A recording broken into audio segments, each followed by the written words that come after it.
As we get closer and closer to the end of the book of Ephesians, and I'm glad you've stuck it out with us, you're still learning from God's Word as we work through this powerful book, but as we get closer to the end, we've noticed how Paul begins to get more specific, how he zeroes in on like rubber meets the road, practical, real-life stuff. We talked about marriages last time, and today we're going to talk about parenting. And you may be thinking, well, I'm not a parent. This isn't for me.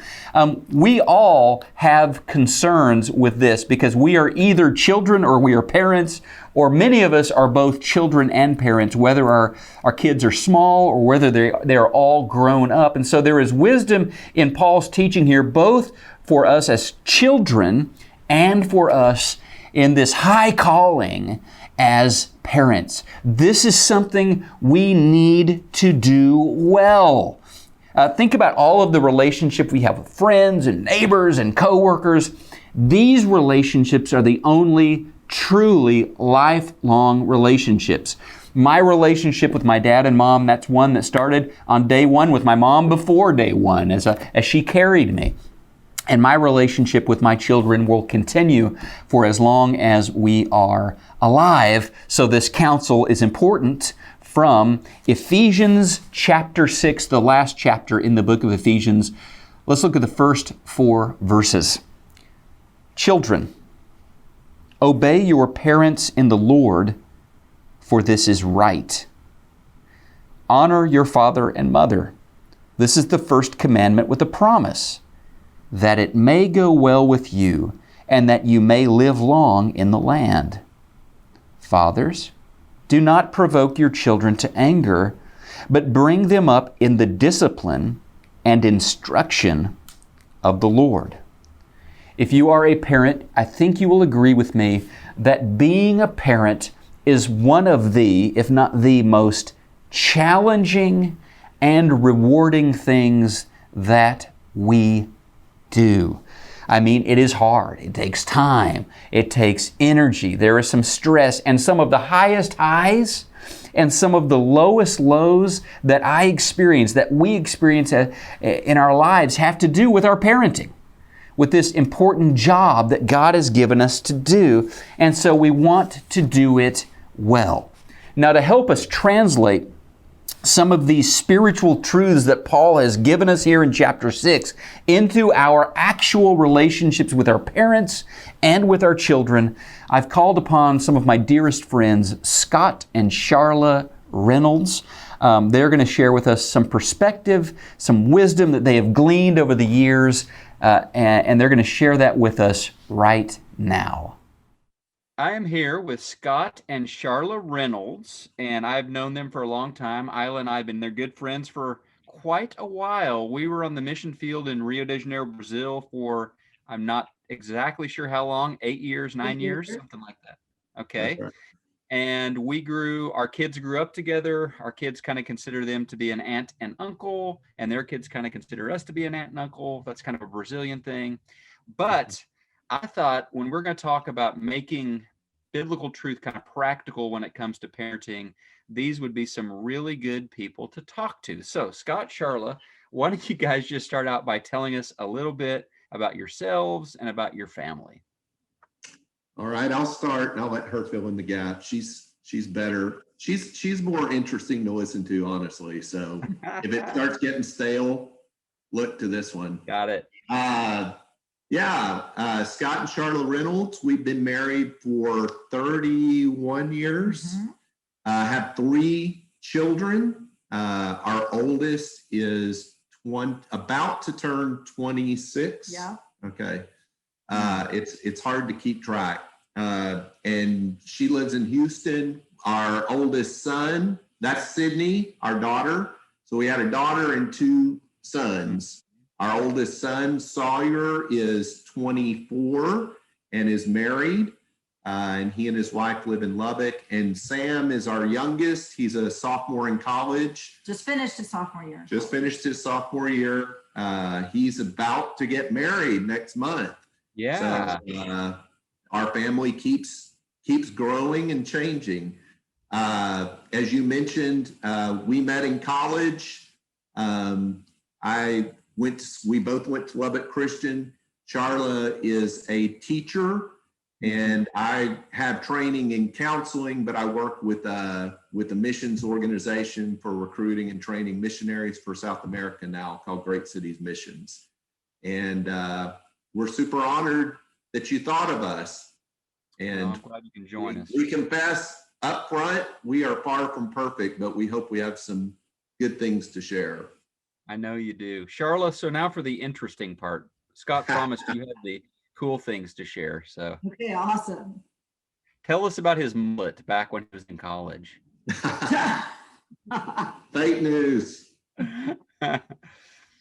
Anything else there, Charla? No, pretty much covered Okay. it all. I was trying to think. We're empty nesters now. He didn't mention that. We are empty nesters and we're really digging this phase as well. It's not bad. It's not bad. Yeah.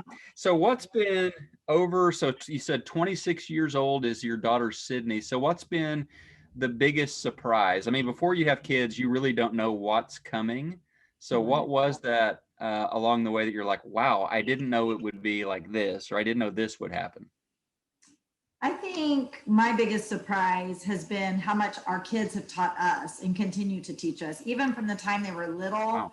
The way they trusted, the way they prayed, the way they honored others, the way they honored God with their time, with their things. I think I kind of always had the vision that I would be teaching them all through their years, but from the time they were itty bitty, they've taught me so much. And they continue to do so. I mean, still our kids are amazing and they teach us things all the time about through their ministries, through their hospitality, through their love for others. And so I think just the continual learning process that we have gotten from them, the things they've taught us. So what have you learned from your kids, Scott? What's these little teachers? I mean, I know this is a Bible class, but I think one of the things that they've really taught me is just how profound and deep God's love for us is as his children. I don't think I could have fully grasped that without having kids of my own. The depth of how much you feel for them, both the elation and the frustration and the sadness and the celebration. Yeah. It really has expanded my view of just how profound the relationship is God has with us. Wow. I don't think that's an accident that he chooses to give us that role, and what a great honor and what a great responsibility that is. Yeah. So, I mean, I've gotten to see you guys deal with all kinds of things over the years. So what would you say has been maybe the biggest challenge that you've had at any age so far? I mean, you got 26 all the way back to when they were born. What's been, wow, this is just hard. I mean, if you're willing to share that. Want to go first? no, you can go first. I mean, I don't know that I can pinpoint without a ton. I mean, I would have to think longer about a specific time.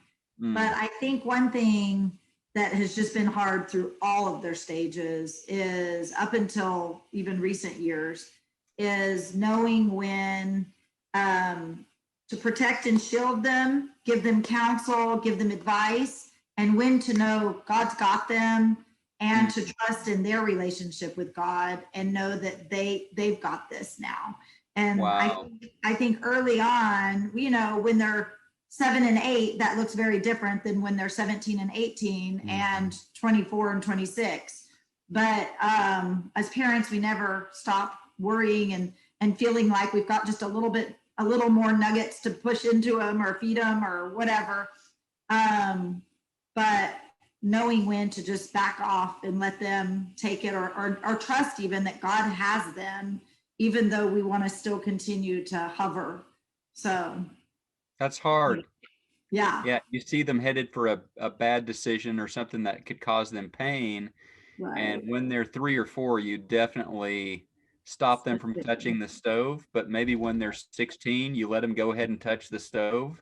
Right. because they're turning into adults, and that is so hard to do. Right. Right. So that Scott, wasn't really an exact example, but just kind of that's something we hit all the yeah, time. So yeah. Anything else there, Scott? No challenges at all, just smooth sailing all the way. Oh yeah, oh yeah. That's what old age does. You can't remember. Now I have specific examples. I feel a little hesitant to share those without my children's Sure. permission. Sure. Um, Use false names. Instead of Sydney, let's say That's right. Sally.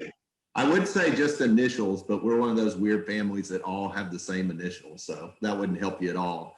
True. No, I think what Charla said is really good. Also, I think on a more broad level, one of the biggest challenges has been we want to be consistent in our parenting and have certain values that we say this defines our family, but recognizing that every one of our kids are different.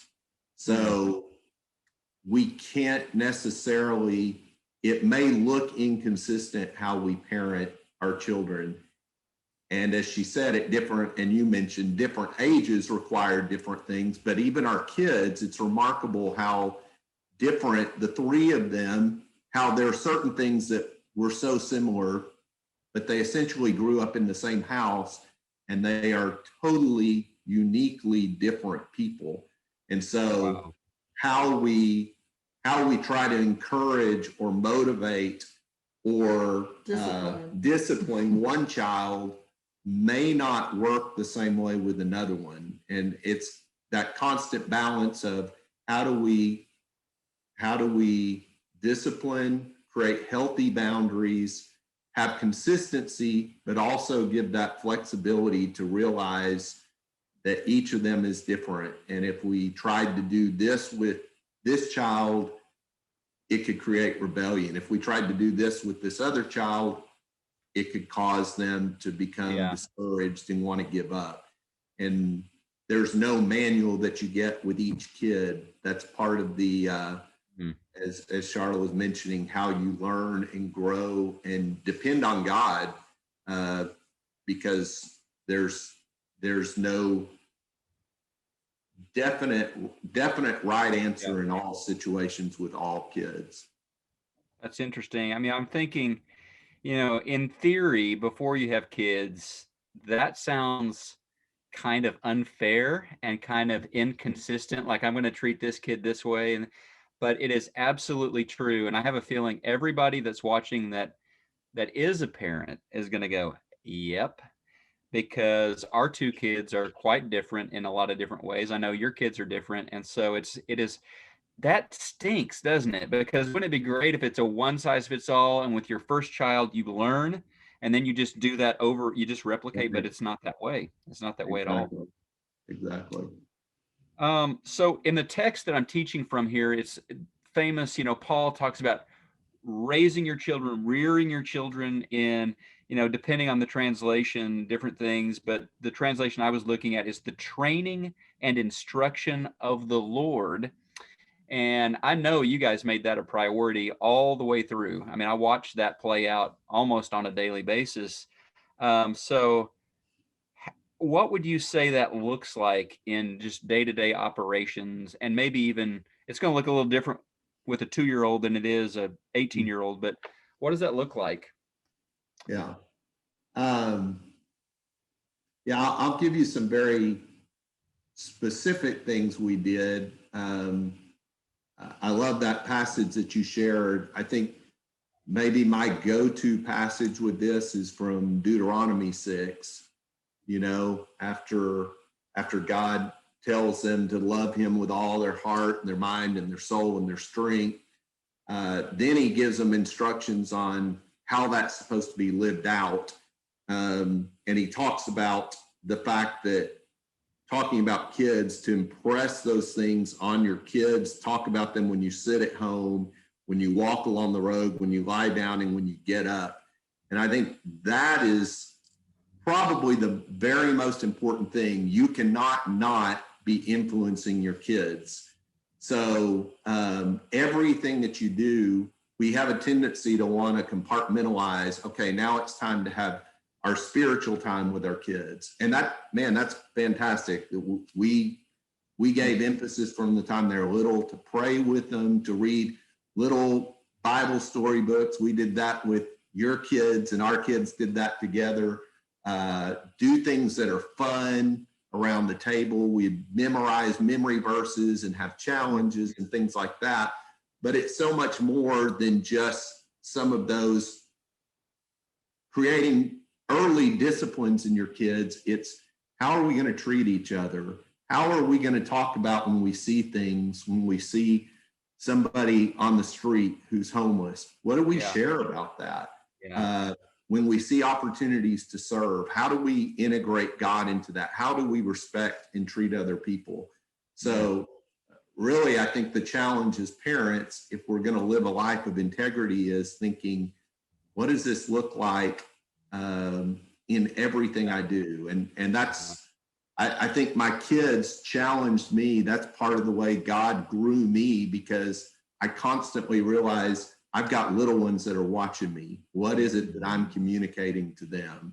What am I showing them? Not just by what I say is important to me, but by what are my actions in the way I treat them, the way I treat Charlotte, the way I treat other people. How can I bring God into that conversation? So I think I just love that idea of it starts when you wake up and it ends when you go to bed. So that obviously requires spending time with your kids too. And obviously this is not, I mean, I think one of the things today, speaking of compartmentalizing, I take them to church, and there's a children's minister and ministry, and then there's a youth minister and ministry. And I think Deuteronomy 6 and even this passage in Ephesians, it's not something that we can outsource. It's not something that we can just do on Sundays. And you guys have certainly done a good job at that. So, I guess when they fail, you have an opportunity to bring God into that. When they succeed, you have an opportunity. I mean, just all the different, before meals, even those little prayers before meals and before bedtime, and just all the way through, you're imprinting this idea, a truth about God and a relationship about God with your kids. I like that. Charlotte, anything to add there?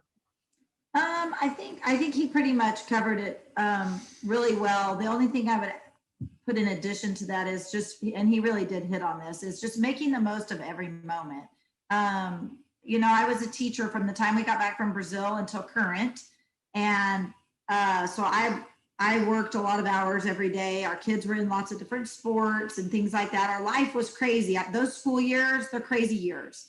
But we tried to make as much as possible moments that were just taking Sam to soccer practice, every Tuesday and Thursday or whatever, making the most of those car rides, talking about, well, what did you do at school today? And not just tell me about your day, but what did you do? How did you treat that friend? And what did that look like? And talking to them about things, or even if we are exhausted, literally we have nothing left in the tank. But that happened quite often. Yeah, a lot. But even if, your kids are older and you're just the thing that you're doing before bed is watching a TV show with them, talk with them through that show, which sounds kind of silly, but when things come up in the show that are questionable or that merit a conversation, take the time to have those conversations, or maybe don't even watch those shows. I don't know. But probably a little of both, right? Yeah, right.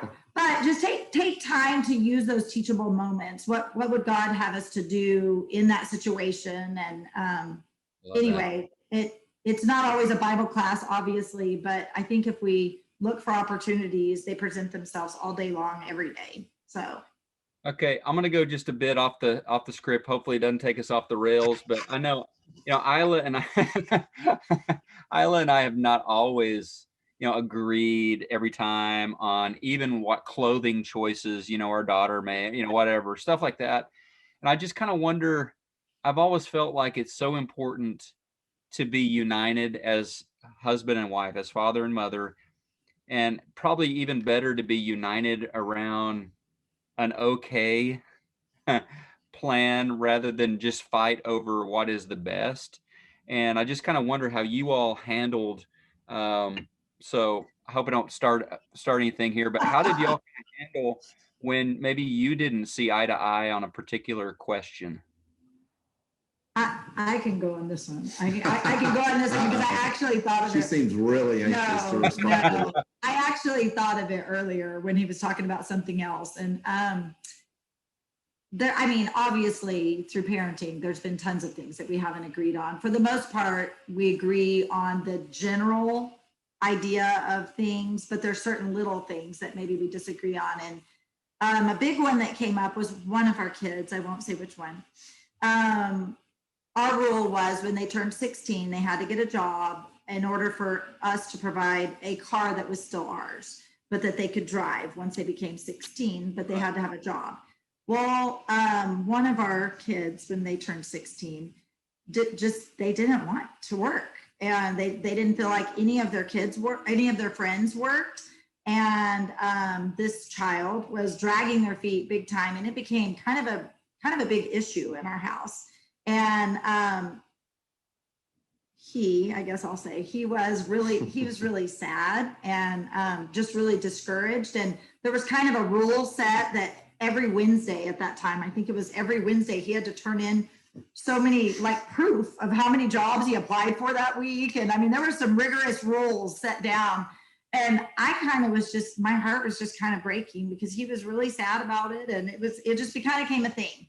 Anyway, so Scott and I kind of had a thing over it. And I'm like, he's 16, he's a good kid. And do we really need to be so hard on this? Can we just give him some grace? And, can we give him a little more time or whatever? And he was like, Charla, you got to back off on this one. Like, we got to raise him the way that we said that we were going to do this and follow through on it. We said we were going to do this. This will be good for him in the long run.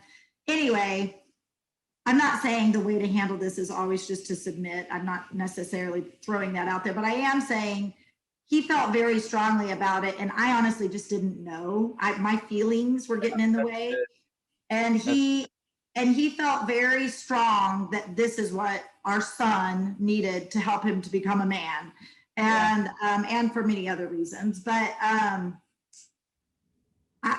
anyway, long story short, he's just about the hardest working person I know to this day. And he goes back to that when he was 16 years old and just flopped around and didn't want a job, and talks about how important it was that Scott pushed in that area. I think he knew that my heart was breaking, but I did try to, anyway, I don't know. I probably said a lot without saying much, but I think that's great because, I was just thinking, Isla and I, we disagreed about a number of things. I don't even really remember anything specific now, but I'm sure on a range of things from report cards, homework, clothing, cars. And I was thinking, how hard is it to find a job when you're 16? It's not hard. right. I mean, you can find one in an hour and a half.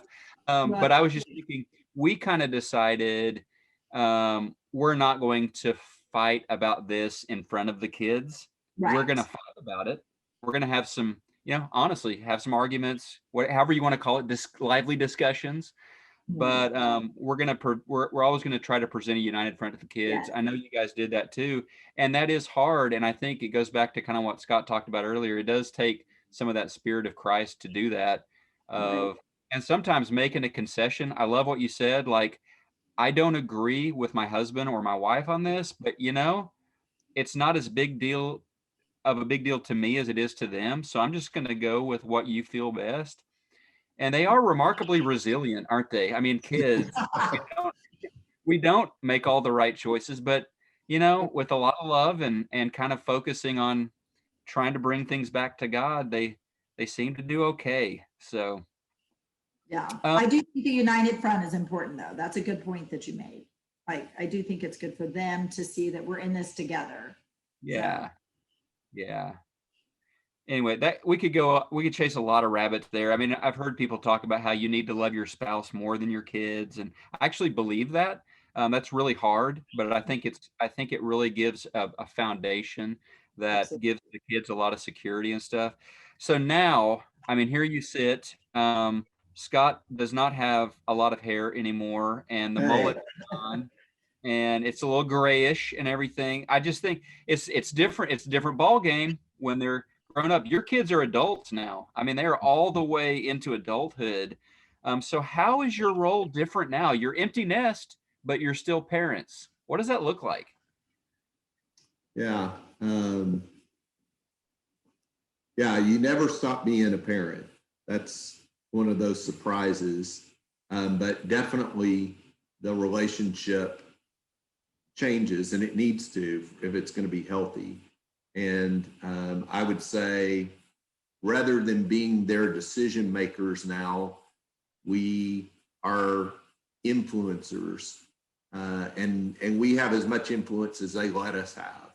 Mm-hmm. So it's still a great joy to be able to talk to our kids and for them to share what's happening in their life. But I think, and I hope this is something we did as they got older anyway, but I think we find ourselves now asking a lot more questions than giving answers. And if they specifically say, well, what do you guys think about this? Or then I've been given the right and permission to speak into that. And I still have to I have to go into that with wisdom. But it's a sweet transition, but it is different. And so, so having a relationship with our kids, really they get to determine now, just like any friendship that you have, they're much more, like you said, they're adults, and they're young men and women in formation. But it's a beautiful thing moving into that role. But we have to stand back. We didn't decide who they married. That isn't the culture we live in, although we really wanted to at times. We don't decide that. We don't decide what choices they're going to make in their faith, but we certainly hope that we can continue to have influence on that way based on a loving relationship with them. What would you say? Not the same. I'm agreeing. Well, here's the final kind of thing. Oh, by the way, I would just point out, lest I forget, your son Sam was actually our intern with our youth ministry last summer. So that is correct. He was one of our youth interns during the summer of COVID. So I'm sure it was quite an experience for Sam. Right. He did a great job for us. So, man, it's so frustrating. I know all this stuff now that I wish I had known when my kids were little. And so kind of on that, what would be something you would want to tell, maybe expecting parents or very young parents that, boy, I wish I had known this back then? What's that nugget of advice that you would share? Wow, I wish I would have known this. Yeah, you threw us another curveball. Yeah. It's kind of the same. Yeah. Go ahead.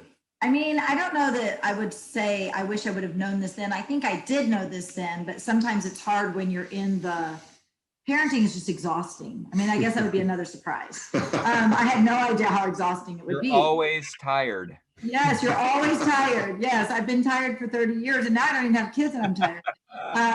Anyway, the thing that I would say had proven to be the most important thing was when you say something, stick to it. Like if you say, how many times have you been in a grocery store where, the kid in the aisle is, if you touch that, I'm not getting you that, or you're doing this and you get that, or whatever, and they don't follow through on it. The next minute they're holding the candy that they were promised they wouldn't get, or they were holding the whatever. If you say, if you do this consequence will come, follow through on it, because when they're little and you do that, it's a lot easier when they're older, and the older parenting years are a little bit easier because they realize you are going to follow through on whatever consequence is kind of hovering, or whatever natural consequence or whatever. Anyway, so be firm, but with love.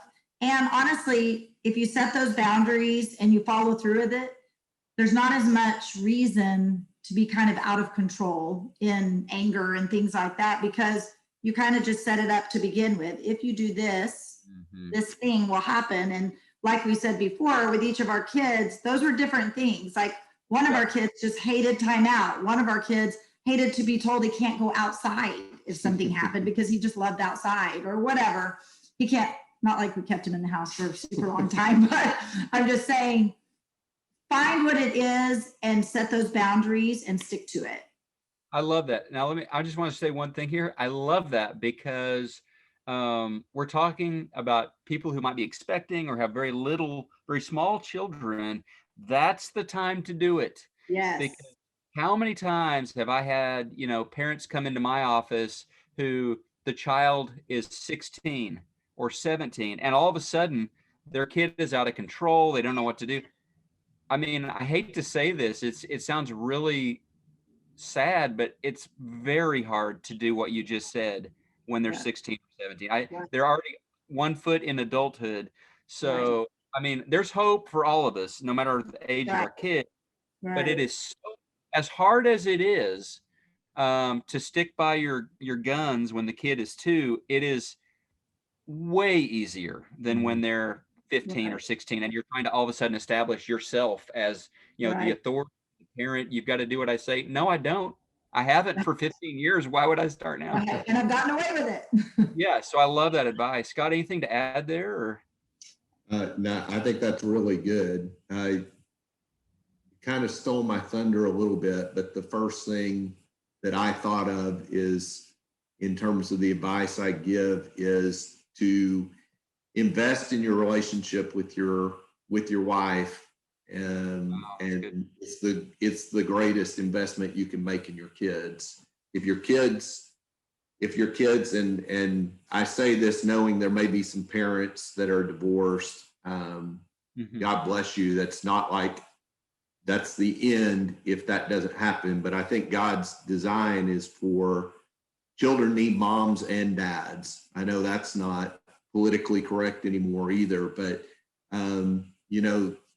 the security and love and self-esteem that everyone wants for their kids, I really believe the greatest way to instill that is to be in a healthy family that starts with mom and dad. If they're not healthy together, it's going to be much more difficult for the children to feel that.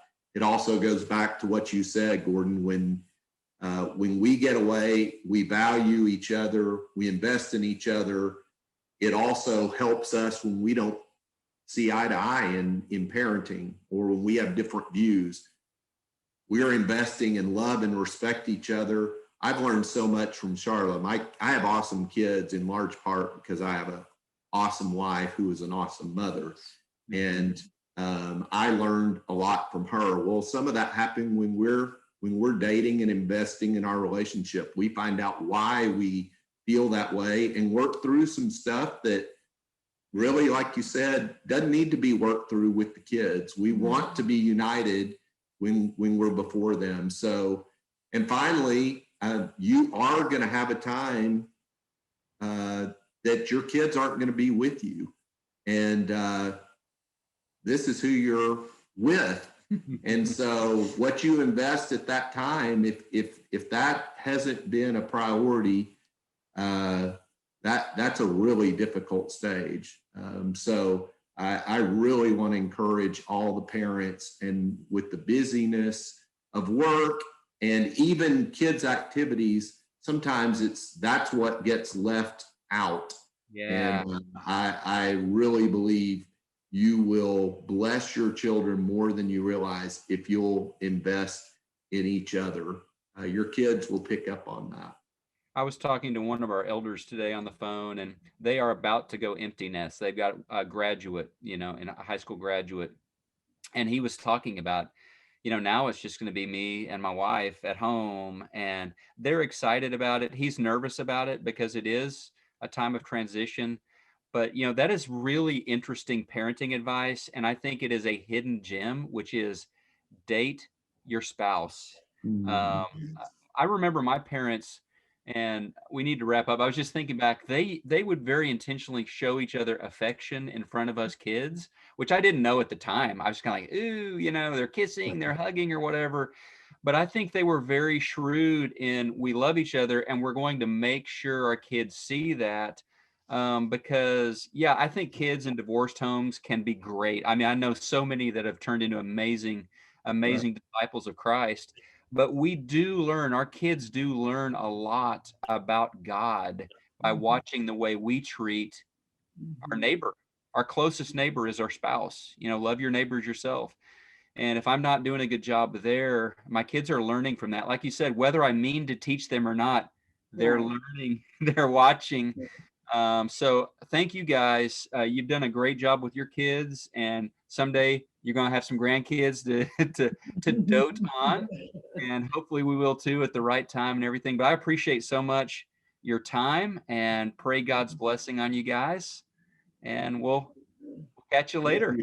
Thank you, Gordon. And God bless all the parents out there. This is a sacred job you've been given. And the last thing I'd say is, too often I tried to just make it through certain phases, soak it up. It'll be gone before you know it. And even some of those things that you dread right now are precious memories. It's part of the whole experience of being a parent. So, and we're rooting for you. Take a nap when you can, get some rest, but soak up this incredible gift that God's given you to be a parent of one of his sons or daughters. Thank you guys so much. Thank you. Thanks, Gordon. So let's invest in these relationships with our children and with our parents. One of the best things, like we talked about, that we can do to bless our children is to, interestingly enough, prioritize our spouse, to give him the time that they need, the energy that they need. And this creates a beautiful, secure place for our children to grow up in the Lord. And as Scott and Charla shared with us, it is important, this calling that we have to raise them in the Lord, that it's not just a Sunday morning thing. It's not just taking them to church. It is something that we do 24/7. And so I hope that you will renew your commitment to do that, to raise them in the instruction of the Lord day in and day out, 7 days a week. Let's wrap up our time in prayer. If you would bow with me.